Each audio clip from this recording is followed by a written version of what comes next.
অহল্যা, অহল্যা, কি হলো অহল্যা? তুমি ঘরে বসে এমন করে কাঁদছো কেন?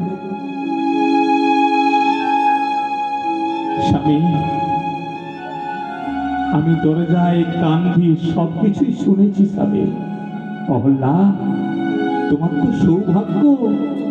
দেখো, অনেক ভাগ্য হলে তবে সাধুর সেবা করা যায়। তুমি আজকে রাত্রে সাধুকে সেবা করার সুযোগ পেয়েছ। স্বামী, তুমি এ কি করে বলছো? এ কি করে হয়? কেন হয় না অহল্যা? আমি ব্যবসা বাণিজ্য করি, আবার শোনো, আমি ভগবান গোবিন্দেরও ভজনা করি। তো গোবিন্দের উপর বিশ্বাস করে আমি তোমায় কথা দিলাম, তোমার কিচ্ছু হবে না, তোমার কিছু হবে না। তুমি এসো, তুমি এসো, আমি তোমায় সাজিয়ে দেবো।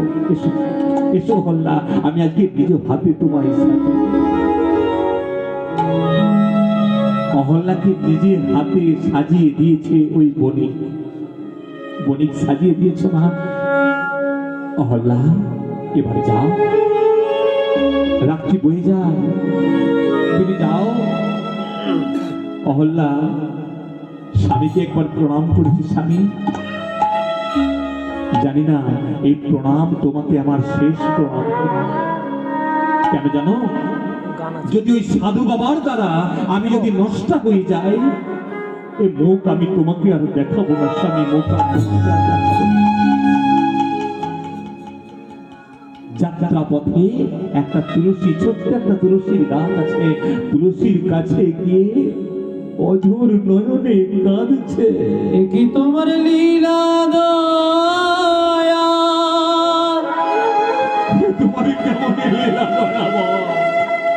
এই কি তোমার খেলা,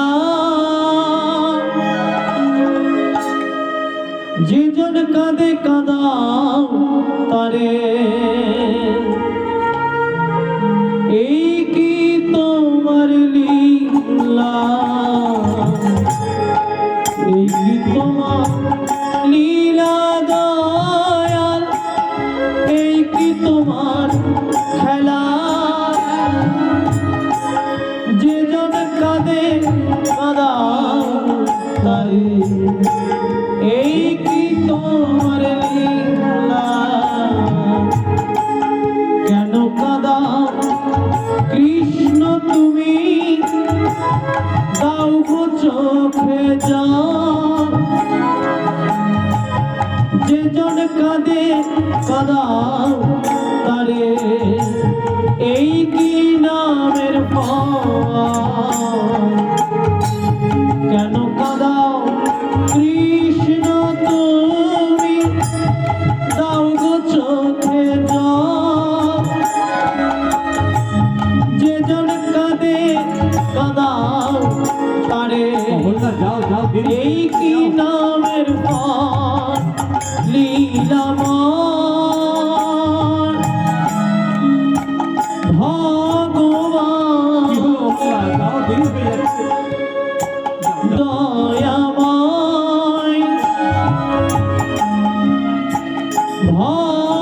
ভগবান। অহল্যা, যেই কক্ষে মাগো সাধু ওই বিল্ল ঠাকুর রয়েছে, যেই দরজাটা খুলে প্রবেশ করেছে, বিল্ল ঠাকুর বলছে, মা, চমকে উঠেছে। কি বাবা, তুমি আমায় মা বলে ডাকলে? হ্যাঁ রে মা, তুই আমার মা, আমি তোর ছেলে। মারে, আয় আয় আয় আয়, বস বস। মা, তোর কাছে তোকে একটা আমি কথা জানতে চাইবো, আমাকে বলবি মা? বলবি? বল, বলো বাবা। জানিস মা, আমাকে এই চিন্তামণি আমাকে বৃন্দাবনে পাঠিয়েছে ভগবান শ্রীকৃষ্ণকে দর্শন করতে। কিন্তু জানিস মা, আমি এতদিন ধরে তাকে কৃষ্ণ কৃষ্ণ করে করে খুঁজছি, তাকে পেলাম না রে। বলতে পারিস মা, সে কৃষ্ণকে কেমন দেখতে? বাবা, সে কি করে বলি বলতো?